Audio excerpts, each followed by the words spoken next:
Natakaroon diri sa Medina Public Market alang sa pagsinati sa maong sitwasyon diri sa atuang lungsod sa Medina. Mayong adlaw mga silingan no, natakaroon diri sa Medina Public Market alang sa pagsinati sa maong sitwasyon diri sa atuang lungsod sa Medina, lalo sa Misamis Oriental o labing sa atong mga silingan karon mga driver sa tricycad diri sa atong lungsod. Wow! Ug ato silang sination kung kumusta bang ilang kahimtang kung ilang sitwasyon karong panahon na, labi na sa panahon karon mga silingan nga tag-init. Nice. Ang atong tagamtaman nga maong panahon. Mayong buntag niya kanang sa pangalato. Joseph. Sir, pwede ito atubang sa camera, sir. Para kapanato, sir ba? Ug sa pangalato, sir. Joseph. Apelido. Dok. Dok. Taga sa mga, sir? Mananumdaan. Okay, si Sir Joseph Dok. Usa siyang residente dito sa Barangay Mananumdaan. Misakop sa lungsod sa Medina, Misamis Oriental mga silingan. So karon atong mahinabi si Sir Joseph Dok.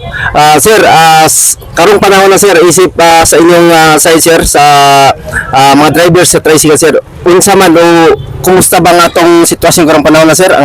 Medyo mingaw man. Mingaw gid, sir? Mingaw. Tagsaray. Dagang mga sakyanan gud. So atong mahinabi si Sir Joseph mga silingan, no, matupad niya mga silingan. Matupad ni Sir Joseph Dok. Nga taga Mananumdaan, pertimingawak ko ang ilang pamasayro karong panahon ng mga silingan. Meron sayro lagi. Bahin-bahin sa sakyanan uban ba? Okay. Tungod lagi sa kadaghanon sa mga pampublikong sakinan diri nga nagsuri-suri diri sa atong kinatibuang lungsod sa Medina, Waslingan, mao nga ang atong mga driver usab sa mga tricycad diri sa Medina, perting pitusa gid ang ilang kahimtang.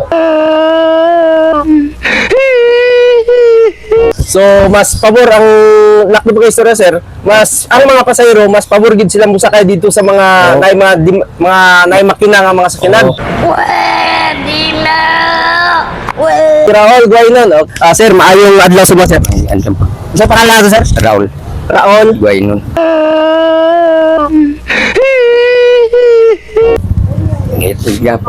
Nihit po ng kuan pang pamasahe. Minus ka pang pamasahe. Okay. Sa matag adlaw yung pagpamasada, sir, sa tricycad, Sir Raul, pila magiging pinakataas mga income na? 300. 300. Okay. 300 mga silingan, matuban ni Sir Raul Guaynon. Ang pinaka-maximum niyang income sa pagpamasada niya sa tricycad, 300. So Subukan. Masisira ang buhay mo. Kaminos, moro yan na, sir. Kaminos sa 200 yan, bawat. Ilang mo kalak mo ka rin, sir? Isa. Nag-ispila? High school. Gipa-ispila nga anak, isa ka buok, grade 10. Pamagi sa iyang pag-drive sa tricycad, iyang isugakod o giarugahan niya ang iyang pamilya. Kay kining pag-drive niya sa tricycad mga silingan, dito nagikuha para i-support dito sa iyang kagawing pamilya mga silingan. Tungod ba sa daghan na kay mga babao. Mas pabor gid ang ubang mga pasahero nato ang mga silingan nga musakay dito sa mga kusog dagan. Slow po tawon kayo. Ay sama na yun mga silingan na nag-ali-ali sila, naghulat sila kung kanus nga masakyan sila sa pasahero. So kanang mga pasahero ang musakay, sir. Kung unsa na nga pasahero musakay sa inyo, mo gid ha. Oo, kay kasagaran karon dito musakay sa babao kay para dali ra mo abot lagi sa.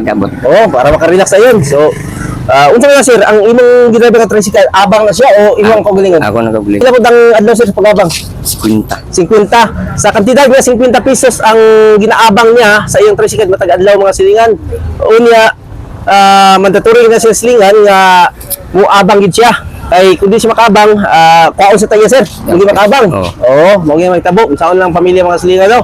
Unsaon na lang ang pangadlaw nga panghinanglanon uban sa iyang pamilya, kay diha ra niya gikuha ang iyang gina-support sa iyang pamilya ang pag-drive sa tricycad. So mao ni atong nahinabi karon si Raul Guaynon, taga Lapak, Medina, sa income mga silingan 300 pesos matag adlaw kung kusog ang pasada sa mong tricycad. Unya kung hinay 200. So ang mga pasahero mga silingan pabor kay dito sa mga ubang sakinan sama sa mga bawbao lagi. Mo na yung mga kompetensya pero dinuyan nila o unta nga matagal ito nagpagtala do o naman po yung ibang mga pasahero mga silingan nga gusto gid nila dito sa mga tricycle. Bisan ako mga silingan kung sakay ko asa ko mo kuan basta kaya lang nila ihatod dito ko sa tricycle mo kuan sakay kay murag komportable ko sa tricycle. So mao ni atong nasinati karon ng atong na hinabi ang maong driver sa tricycle diri sa Lungsod Medina si Sir Raul Guaynon atong na sinati ang ilang kahimtang sitwasyon karong panahon na.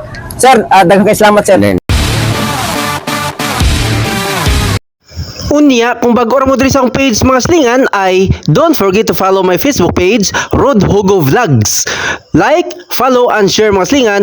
O nga ito pong videographer, don't forget to follow the Facebook page, Jorlyn Patalinghog. Like, follow, and share. Daghang kay salamat mga slingan.